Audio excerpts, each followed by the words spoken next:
जालसाजों ने पहले तो युवकों से लाखों रुपए काम दिलाने के नाम पर हड़प लिए। पैसे नहीं मिले तो युवकों ने जालसाजों के खिलाफ गंभीर धाराओं में मुकदमा दर्ज करवा दिया। आरोप है कि जालसाजों ने अपने को बचाने के लिए युवती का सहारा लिया और युवकों पर छेड़खानी सहित गंभीर धाराओं में मुकदमा दर्ज करा दिया। गनीमत रही कि युवती की करतूत audio call recording, WhatsApp chat, तहरीर में लिखाए गए तमाम पहलुओं से मेल नहीं खा रही है। वहीं महिला जिस दिन की बात कर रही है उसका सीसीटीवी फुटेज भी कुछ अलग ही कहानी बयां कर रहा है। दरअसल अमेठी जिले के रामगंज थाना क्षेत्र के खरगपुर के रहने वाले ब्रजलाल की माने तो करीब 2 वर्ष पहले अयोध्या जिले के रहने वाले जितेंद्र तिवारी, प्रतापगढ़ के रहने वाले संतोष पांडे उर्फ संजय मिश्रा उर्फ मनोज उर्फ राजीव भाटिया, प्रयागराज के रहने वाले वरुण मिश्र और उनकी पत्नी निशा मिश्रा, बस्ती के रहने वाले सरवन त्रिपाठी सहित 10 लोगों ने रोजगार दिलाने व अन्य कार्यों का झांसा देकर करीब 48,93,000 रुपए खाते में और 22 लाख रुपए धीरे धीरे करके लिए और विश्वास दिलाने के लिए कूट रचित दस्तावेज थमा दिया। वहीं ब्रजलाल को जब इसकी सच्चाई पता लगी तो उनके होश उड़ गए। उन्होंने उपरोक्त लोगों से पैसे मांगने शुरू किए तो सभी ने टाल मटोल शुरू कर दी, जिसके बाद उनकी बहानेबाजी से परेशान होकर ब्रजलाल ने कोर्ट में अर्जी दी। कोर्ट के आदेश पर जितेंद्र तिवारी गैंग के खिलाफ बीते 16 अगस्त को धोखाधड़ी सहित गंभीर धाराओं में केस दर्ज हुआ। मुकदमा दर्ज होने की जानकारी लगते ही इन लोगों ने ब्रजलाल पर सुलह करने का दबाव बनाना शुरू कर दिया, लेकिन ब्रजलाल ने अपने पैसों की डिमांड की। ठीक इसी के बाद कानपुर के रहने वाले अवधेश पांडे और उनकी तथाकथित भतीजी ब्रजलाल के संपर्क में आए। अवधेश ने भी अपने आप को जितेंद्र तिवारी, संतोष सरवन त्रिपाठी सहित तमाम लोगों से पीड़ित होना बताया और इनसे अपनी नजदीकियां बढ़ानी शुरू कर दी। ब्रजलाल की माने तो बीते 1 सितंबर को अवधेश अपनी भतीजी के साथ प्रतापगढ़ आया। अवधेश के अनुसार जितेंद्र और उसके साथियों ने उसे पैसे देने के लिए बुलाया था, लेकिन पैसा नहीं दिया और उसे रोक रहे, जिसके बाद अवधेश ने ब्रजलाल से मुलाकात करने के लिए प्रतापगढ़ बुलाया, लेकिन ब्रजलाल ने वहां जाने से इनकार कर दिया। जिसके बाद ये दोनों अमेठी के दुर्गापुर पहुंचे और मुलाकात की। यहां से वापस जाने के बाद इन दोनों ने कई बार बात भी की। ब्रजलाल की माने तो इसी हफ्ते ब्रजलाल के पास प्रतापगढ़ कोतवाली से फोन आया कि उनके ऊपर छेड़खानी का मुकदमा दर्ज किया गया है, जिसे अवधेश की तथाकथित भतीजी ने दर्ज करवाया है। ये सुनते ही उनके होश उड़ गए। ब्रजलाल ने प्रतापगढ़ कोतवाली पुलिस को अपनी सफाई दी, साथ ही सारे साक्ष्य भी उपलब्ध करवाए। उनकी माने तो एफआईआर में ऐसा जिक्र किया गया है कि उन्होंने युवती को बुलाया था, जबकि सारे व्हाट्सएप चैट कॉल रिकॉर्डिंग में सारे डिटेल्स मौजूद हैं। इतना ही नहीं, युवती ने अकेली बुलाने का आरोप लगाया था, जबकि दुर्गापुर के तमाम दुकानों पर लगे सीसीटीवी में युवती अपने तथाकथित चाचा के साथ दिखाई पड़ रही है।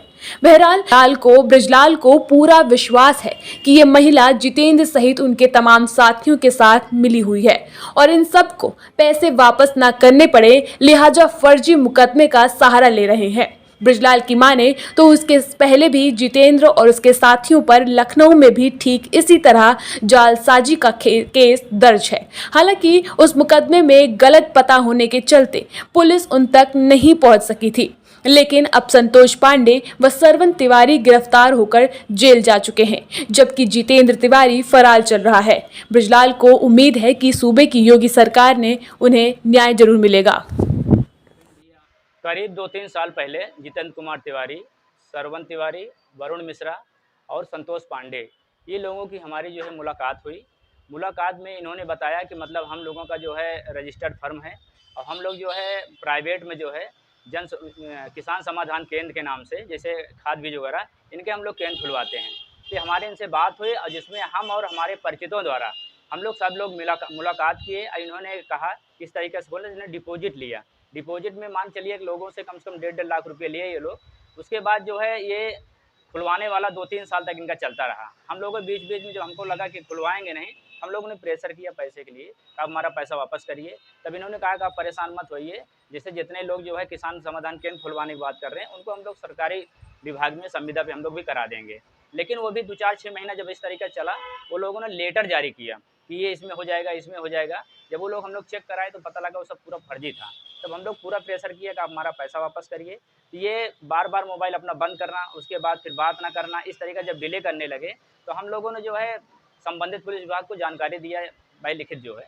तो उसमें कोई कार्रवाई नहीं हुई तो हम लोग जो है माननीय न्यायालय सुल्तानपुर से हमने 156(3) के तहत जो है रामगंज थाना अमेठी में मुकदमा दर्ज कराया 16/8/2024 को। मुकदमा लिखाने के बाद ये लोगों को जानकारी हुई तो ये लोग हम लोगों के ऊपर दबाव डालने लगे सुलह के लिए कि आप सुलह हो जाइए, पैसे आपको मिल जाएँगे। बार-बार ये कहते गए, लेकिन कोई आज तक जब नहीं किए, तो ये लोगों ने हम लोगों ने कहा कि इस तरीक़े से हम लोग सुलह नहीं होंगे, इसमें कार्रवाई होगी। तब इन्होंने बीच में 1-2 धमकी भी दिया फ़ोन करके कि आप अभी हम लोगों को जानते नहीं हैं, आप जो किए हैं ठीक है, लेकिन जो है आप पछताएँगे इसके लिए। इसके लिए ये लोग जो है आगामी कुछ 2 हफ़्ते पहले एक अवधेश पांडे करके कानपुर के जो है हमारे पास फ़ोन आया, 4-5 दिन फ़ोन आया था, हम उठाए नहीं। फिर फ़ोन किया उन्होंने कि उसके बाद फिर एक मैसेज किए कि भैया बहुत ज़रूरी है, हम बहुत परेशान हैं, आपसे बात करना चाहते हैं। हम फ़ोन उठाए, तब उन्होंने बताया कि भैया मैं कानपुर से बोल रहा हूँ। तिवारी ये लोग जो है श्रवण तिवारी, वरुण मिश्रा ने मेरा 13 लाख रुपये ज़मीन बेच के मैंने अपनी लड़की के लिए दिया है, लेकिन मेरा काम नहीं करा रहे हैं, आप मेरी मदद करिए। तो हमने कहा ठीक है, जो भी होगा मदद आपकी करेंगे। तो 3-4 दिन बाद जो है ये लोग फ़ोन किए, कहे कि ऐसा है, हम प्रतापगढ़ भैया आ गए हैं, हमको होटल में रुकाए हैं ये लोग जो है और रुकाए हैं, कह रहे हैं आपका काम हम करा देंगे। तो हमने कहा ठीक है, आप देख लीजिए जो भी है। लेकिन 2-3 दिन के बाद इन्होंने फ़ोन किया, कहें भैया जो है काम नहीं कराना है, छुट्टी है और हम जो है जाना चाहते हैं अब जो है कानपुर। तो हम कहे ठीक है, कहें कहाँ मुलाकात होगी, आप प्रतापगढ़ चले आइए। तो हमने कहा हम प्रतापगढ़ क्यों आएँ?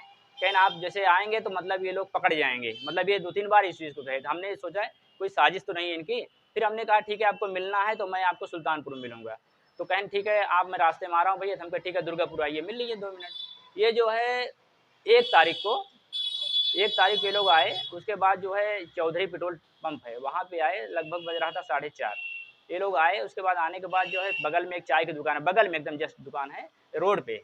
वहाँ पे 20 से 25 मिनट हम लोग बैठे, एक केवल चाय पिए, इन्होंने अपनी बात बताई कि भैया बुलाए हैं, रोके हैं काम करने के लिए। हम कहे देख लीजिए अगर होगा तो ठीक है, नहीं तो आप बताइएगा। उसके बाद ये लोग बात हुई, उसके बाद ये लोग चले गए। जाने के बाद हमारी इनकी 2 तारीख कोई वार्ता नहीं हुई। 3 तारीख को ये रिटर्न फ़ोन किए, सुबह जो है 11:30 बजे फ़ोन किए, कहे कि लड़की ने फ़ोन किया। तो हमने कहा कि आप कौन? तो कहें भैया ऐसी-ऐसी बात है, अभी श्रवण मिश्रा आए थे और उसके बाद जो श्रवण तिवारी, वरुण मिश्रा आए थे, 2 वकील लेके आए थे। वो 2 वकील लेके आए, सादा कागज़ मुझे दस्तखत करा दिए। तो हमने कहा सादा कागज़ दस्तखत करा दिए, अब तो पैसे दिए, वो लिखवा लेंगे कि आप मेरा कोई लेन-देन नहीं है। कहें नहीं-नहीं सॉरी माँगे और मुझे जो है आई कार्ड दिए हैं और कहे हैं 2-3 दिन में मेरा आपका काम हो जाएगा और शाम तक जो है तिवारी जी भी आने के लिए बोले हैं। इतनी मेरी वार्ता हुई। उसके बाद फिर जो है हम लोगों का जो है 3-4 दिन बाद फिर उनके चाचा फ़ोन किए, कहें भैया ठीक है, अब जो भी होगा देखा जाएगा, हम घर चले जाएँगे। इतनी बात होने के बाद 16 तारीख को हमारे पास जो है फ़ोन आया, कोतवाली नगर प्रतापगढ़ से कि मैं विवेचक बोल रहा हूँ, आपके खिलाफ़ जो है मुकदमा लिखा गया छेड़खानी का। तो हम एकदम सन्न हो गए, हम कहे कौन लिखवाया? तब उन्होंने उस पीड़िता का नाम लिया और उसके बाद फिर कहा कि ठीक है, आप आके मिल लीजिए जो भी है। तो हमने बताया सर इस तरीक़े से तो हमारा कोई मतलब ही नहीं है, हमारा कोई वो नहीं है। तो कहें ठीक है, जो भी साक्ष्य वगैरह है, आप मुझे भेजिए, उस पे हम लोग देखेंगे। तो हम लोगों ने जब दिमाग में आ गया कि लड़की का उसने कराया तो हम लोगों ने पूरा फुटेज यहाँ से लेके पूरा चौराहे के पार तक, प्रतापगढ़ उधर साइड तक पूरा हमने जो है इसको निकलवाया। निकलवाने के बाद सारे साक्ष्य भी उनके पास भेजे। हमने पूरा चैटिंग उनके पास, रिकॉर्डिंग्स पूरा भेजे, कहें आपका साथ सब कुछ सही है, लेकिन अब ठीक है इसकी मैं जाँच करूँगा। इतना करने के बाद मैंने भेजा। तो मैं श्रीमान जी से यही अनुरोध करूँगा कि जो साक्ष्य हमने पूरे दिए हैं, सारी चीज़ हैं, इसके निष्पक्ष जाँच किया जाए और जो इसके साथ शामिल हैं गिरोह बनाने में, जो इस तरीक़े से फँसाने में, उनके साथ सख्त कार्रवाई की जाए। यही मेरी विनती है प्रतापगढ़ एसपी साहब से।